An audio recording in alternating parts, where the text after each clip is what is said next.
What do you know about serial killers? They're mostly white males, high IQs, meticulously organized. They plan their attacks down to the finest detail. Wait, something in his mouth. What are you afraid of? It's being found out.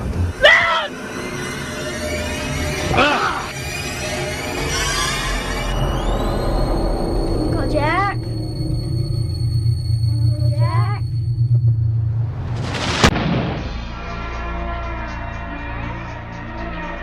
Earlier this year, DFW area film programmer Evan Gordon arranged to show John Huckert's 1998 independent thriller Hard on the big screen for the first time in 25 years. This is an interview about his connection to the film and its director.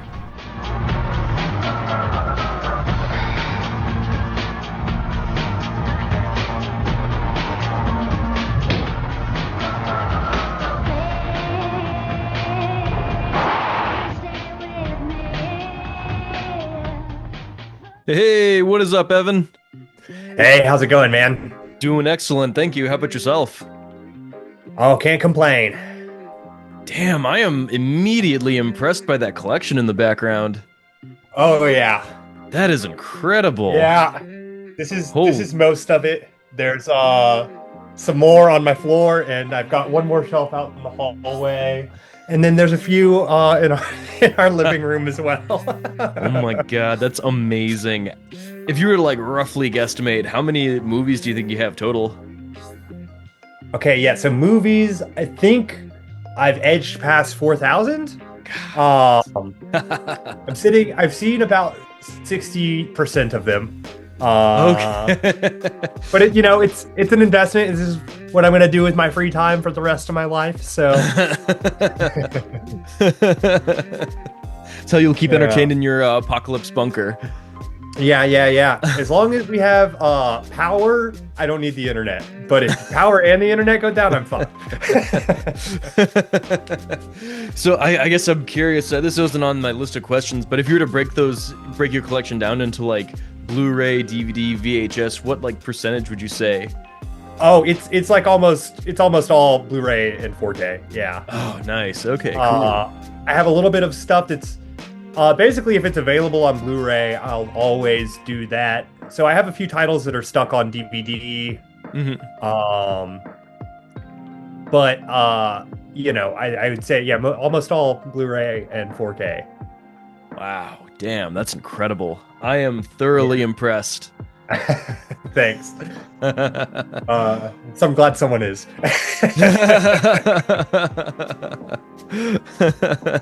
Has anybody tried to make you like get rid of any of it, or? No. I think I'm the most guilty of trying to make myself get rid of. I moved about 6 months ago, and when I did that, you saw at the Tuesday Night Trashes for a minute, I had a little table out in the lobby where I was selling some Blu-rays, and I still have enough that I should probably make a run to one of the archive up in Denver or Into Veneer down in Austin, a place that might stand to give me more than like 50 cents a disc or something like that, Yeah, seriously. Yeah. But yeah, and love movies. Yeah, oh yeah. It's a good thing to love. Yeah. Well, I guess I figured we'll jump right into the interview proper. Where and how did you first become interested in Hard? So I actually found Hard just through John himself, John Huckert, the director. He made a movie called The Passing, which is like this really awesome, super lo-fi sci-fi movie, and it's got these two plots that kind of intertwine. The first one is about this guy who basically is it's kind of like a rape revenge type plot, except the guy accidentally kills the person who he's seeking vengeance upon, and then he gets sent to jail. And then the other plot is these two like 80-plus-year-old people, Ernie and Rose, and they live together. They're like roommates. It's this old black man and this old white man, and it's kind of like a hangout movie where they're just like being old dudes, and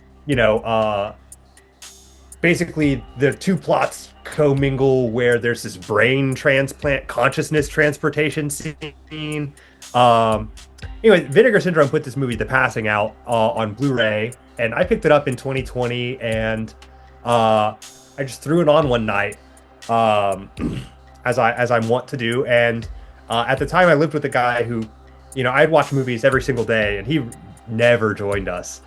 But like, I started The Passing, and he's like walking into the kitchen or whatever, and he just kind of like circles back and sits down, and then 90 minutes later, the movie ends. And he looks over at me and he goes, "That movie was amazing. I've never seen anything like that." He's like, I'm about the life, and he's not into movies the same way I am. And I thought it was an awesome movie, but hearing him say that, I was like, oh, okay, yeah, this is like something special. He was converted. So long story short, I basically, when I started my screening series at Spacey, I invited John to be my guest, and I had heard on a podcast him talk about his follow-up movie, Hard. And I was just kind of, it sounded intriguing. And, I asked if we could screen it at Spacey, and he's like, I don't have like a digital master for that movie. And I was like, oh, bummer. So we ended up showing The Passing, and I showed his third feature called Strangers Online, as kind of a double bill at Spacey. And Hard kind of remained elusive for me until I was Googling one day, and I think I bought the last copy of the DVD for sale on his web store. Oh my god. And so I got that in, and I checked it out, and I was just, this was, I guess, 2 years ago now that I saw Hard for the first time, and I was just kind of like blown away. I was like, whoa, I had, through The Passing, I kind of knew John was an interesting director, and then his follow-up to Hard is Strangers Online, and I kind of I could tell through that one. I was like, oh, he's really doing something different, and he really, I think the thing you saw it in Hard, the thing that unites all of his movies is I think he has an ability to stretch a budget to like an insane degree, where it's like the things he puts in the movies is stuff that a lot of people would cut out of them because they're the first things to go when you have budgetary restraints and time restraints, and you're working with casts that aren't being paid and crews that are only there for the love of the game. And so that's kind of how I first heard about it, was just talking to him. And he's a good salesperson for his stuff, and he pitched it as you were at the Q&A, and so you heard him tell the story about how he had basically been researching a movie about storm chasers, and he had prepped this script called, I think it was called Storm Chasers or F1, one of those two, and he had pitched it to a bunch of studios. He got a call on a Friday saying like they're gonna put a deal on your script on Monday, and then come the following Monday, basically Michael Crichton and Steven Spielberg had put a hold on the sale of that script because they had a eerily similar screenplay in Twister. And yeah, so basically they were backed into a corner, and they were like, what is a movie that Steven Spielberg will never touch? And Gay Cops is the answer. It worked out pretty well for him. Yeah. Not a lot of movies like Hard. It's interesting. Yeah, definitely. What do you personally appreciate most about Hard? Yeah, I think it's just I don't know. I am not a person who thinks like a movie needs to be made for a ton of money. I have no problem with like the digital aesthetic. I love movies shot on film. I think film looks better than digital. I can't help it. That's just like what looks photographically good to me. However, I'm more liable to hold that against a movie that costs $20 million than I am to hold it against a movie that costs 10,000 or whatever. So I don't have a problem with like a movie looking cheap or looking like it was made for whatever is around. In fact, I find that endearing more than I find it like a limitation. And so, I kind of approached Hard thinking it might be a little ramshackle or whatever, but you watch it and it's John Huckert's only completed 35 millimeter feature, and like I don't know if I don't know if like the answer is just like you shoot it on 35 millimeter film and it's more likely to look like this, or I think the more likely thing is that he's his cinematographer just knew how to work with what they were working with. And I even asked him, some people who shoot on short ends, which is the leftover 100 feet, 1,000 feet of film from big productions.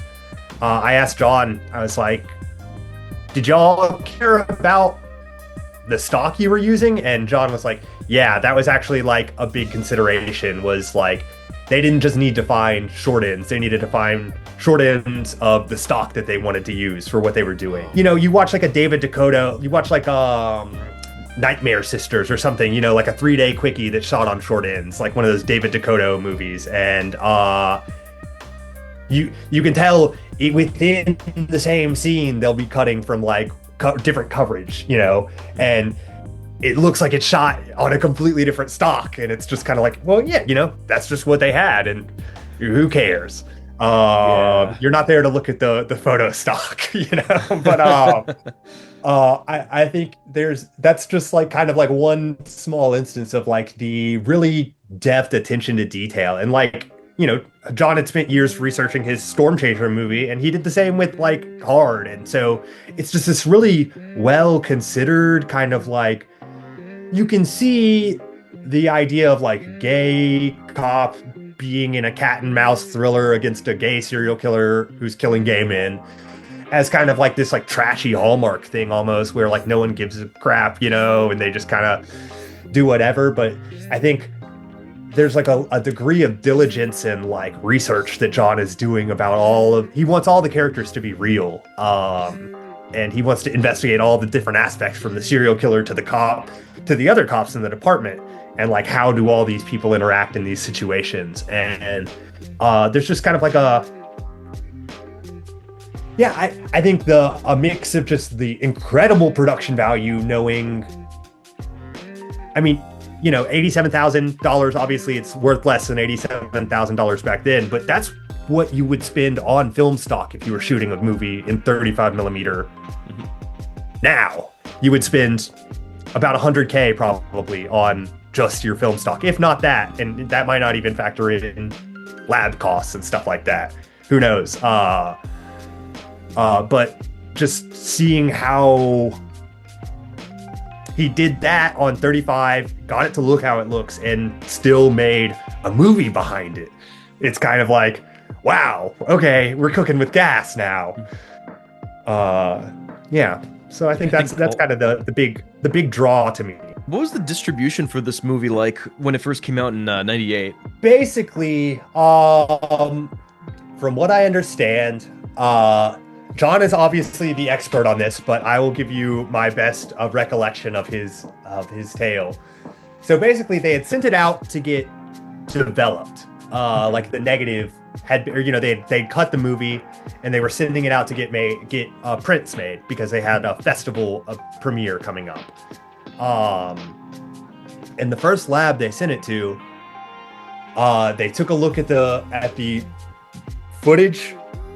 He thinks they might have started with one of the more intense reels or whatever, but basically they called him and they're like, "I'm so sorry, we can't do this. We will not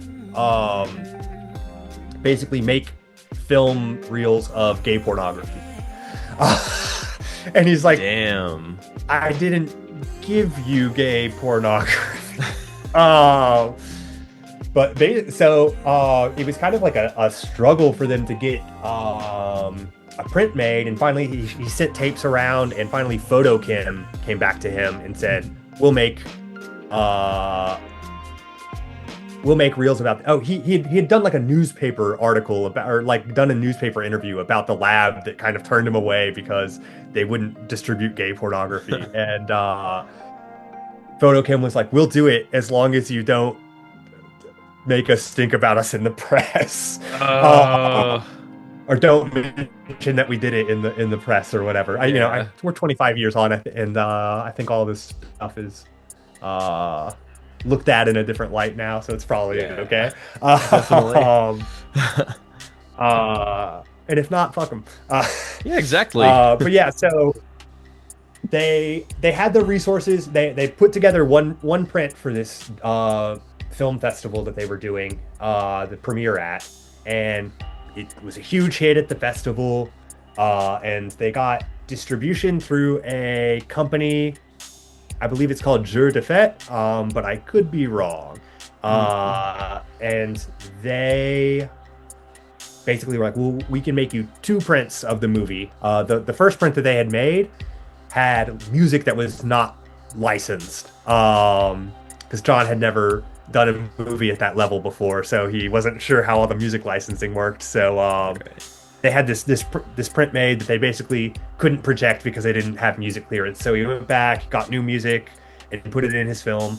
And they made 2 prints.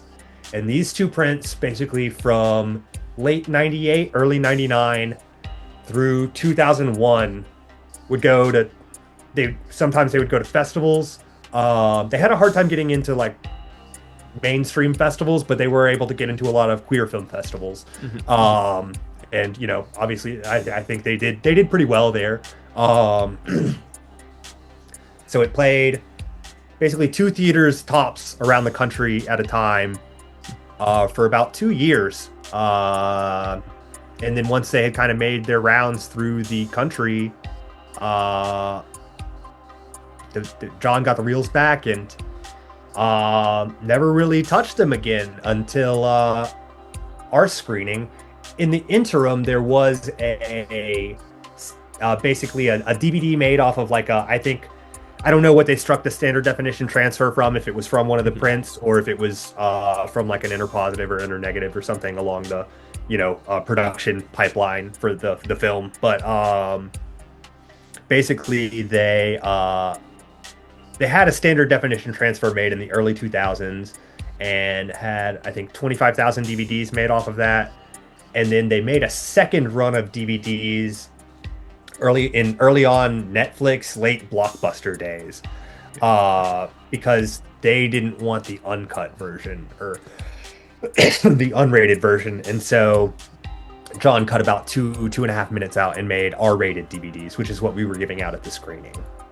Gotcha. Okay. Wow. Good to know. So yeah, there were 2 DVD runs and then nothing for about 20 years in the middle there. That ties in well with my next question. What did it take to get this shown on the big screen at the Texas? Yeah, so I mean, I guess there are 2 kind of paths here. There's, I had worked up a relationship with John. I just found him on Facebook when I wanted to book The Passing at Spacey, and so that was variable number 1 was sorted out. Variable number 2 is I got asked to join the Tuesday Night Trash team last fall at the Texas, and that's been such a huge blessing, and just getting to continue my relationship with the Texas as a booker has been really gratifying. And I've put on a few showings of, they're not B movies, but they're all studio pictures, but I would say a common uniting theme through most of my repertory screenings on 35 at the Texas have been their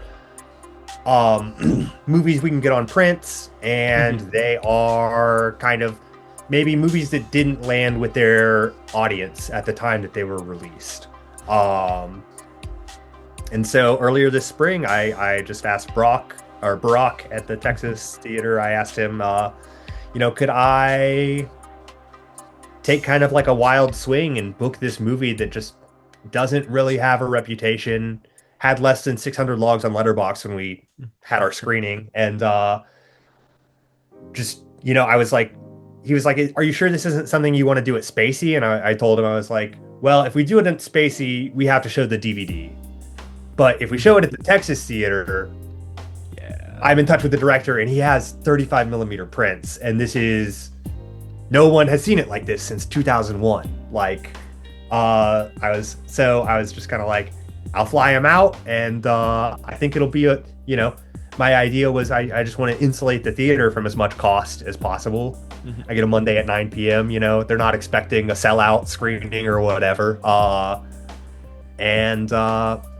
luckily we had really great attendance, great turnout, and they were wise to kind of program it alongside Cruising, which is kind of the movie that you think of when you think of gay cop thriller. It's kind of a perfect storm of getting that stuff together. Yeah, just knowing John, and obviously the first thing I asked him was like, "Do you own the rights to Hard?" And he said yes. So I love to hear knowing that. that it wasn't in some weird like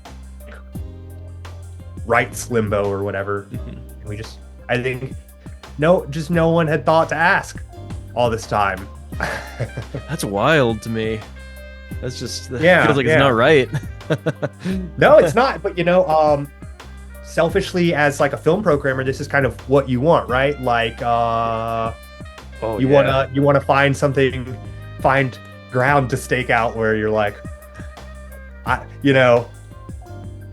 don't know. I've messaged a few other theaters since our screening and I'm trying to get it kind of booked to play in other cities this year.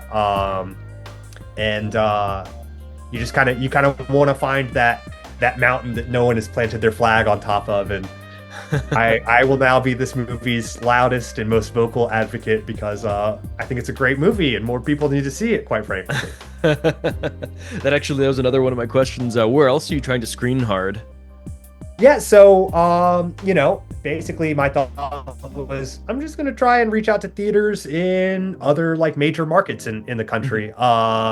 So I've reached out to a couple theaters in Los Angeles, Vancouver, Chicago, and Boston area. Cool. So kind of just reach. I think New York City has. That's a maybe more intimidating market for me to do, because I know like Spectacle, and I've been to the Spectacle theater, but they don't have, that's a micro cinema. They don't have like 35 millimeter projectors. I think they kind of have that in a lot more places in New York. So I'm like, I don't know any of these theaters well enough to know who to reach out to up there. But Right. I know they have like the Music Box in Chicago, and just basically if I knew the theater and I knew that it was like kind of like a repertory place, I would just hit their info line and be like, hey, programmer from Texas, got a guy who's got a movie that not a lot of people have seen, and he has a beautiful 35 millimeter print. We did good business on it, and you probably could too. So just hope that works out, because it is a movie I think just more people need to see.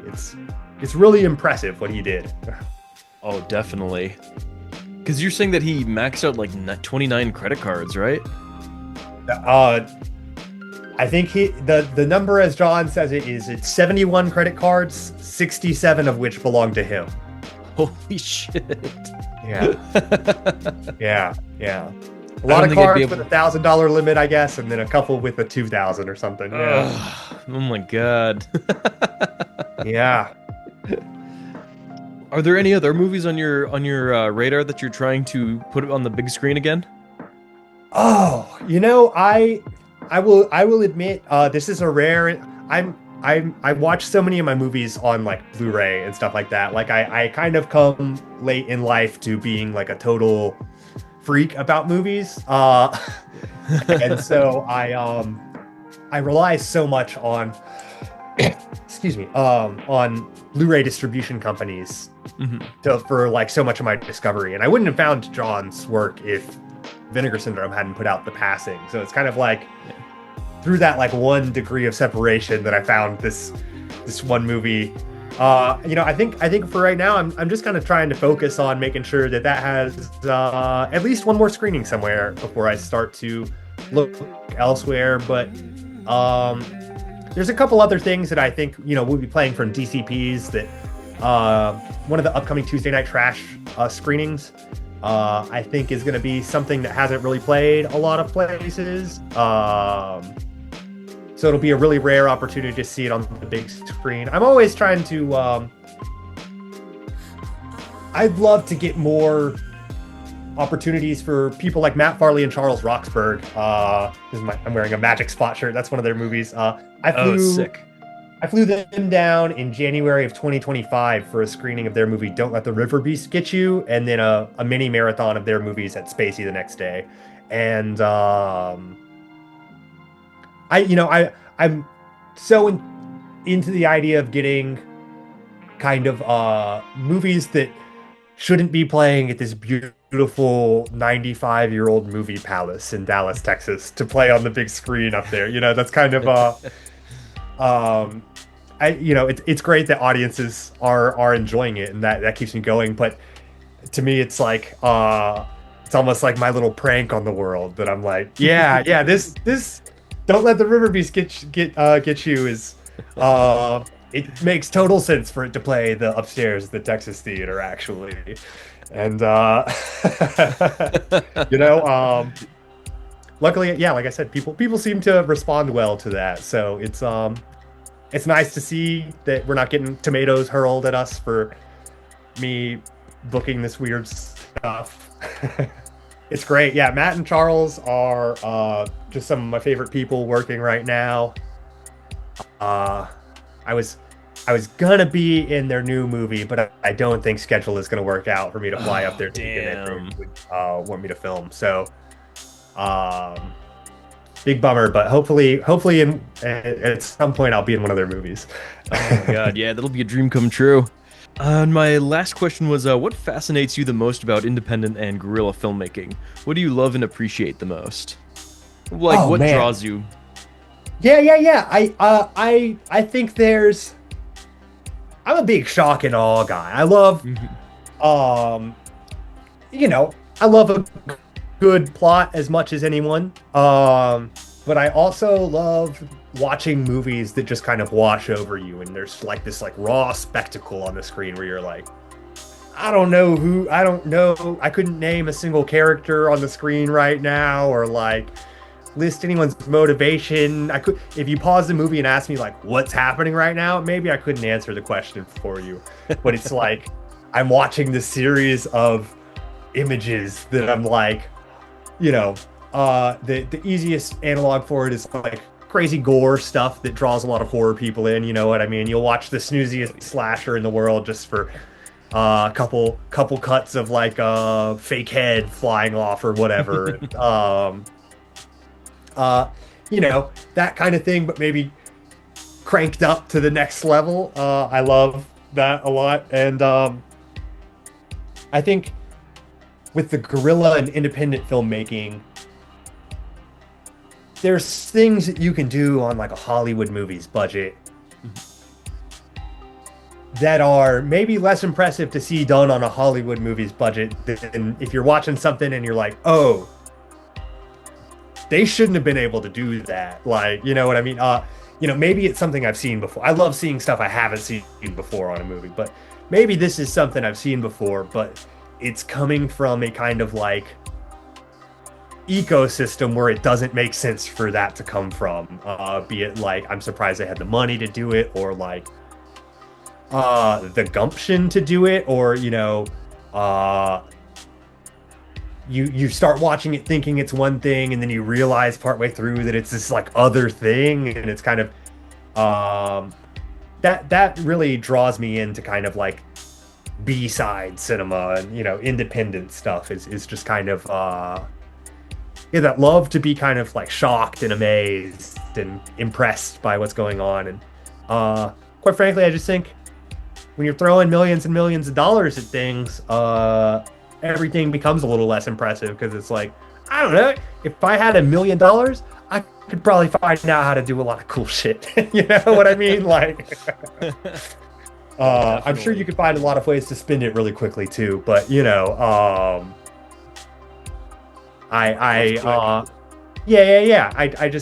love ingenuity. I love seeing people be able to tell stories that they wouldn't be able to tell. Like, why Hard is an independent production? Because no one was going to give him money for that. You know what I mean? Like, no one's going to give you money for the gay cop thriller where there's a 45-second fully nude male sex scene. But they did it. They made it happen. And it was 1998, peak casual homophobia. At least if my playground at the time is to be any sort of indicator of the national temperature. Then that's definitely a time of like really intense homophobia or casual homophobia, where it's not even like people don't even think of it as a thing. Oh, definitely. Yeah. So just I love seeing people do things and tell stories that you just don't get to see in either that attitude or that kind of presentation in a major studio picture. Man, I love that. Yeah. Cool. Well, thank you so much. That's all we have prepped for today. I really appreciate your time. I appreciate you coming out. Yeah, thanks for having me, Andrew. This has been a real treat. Yeah, of course.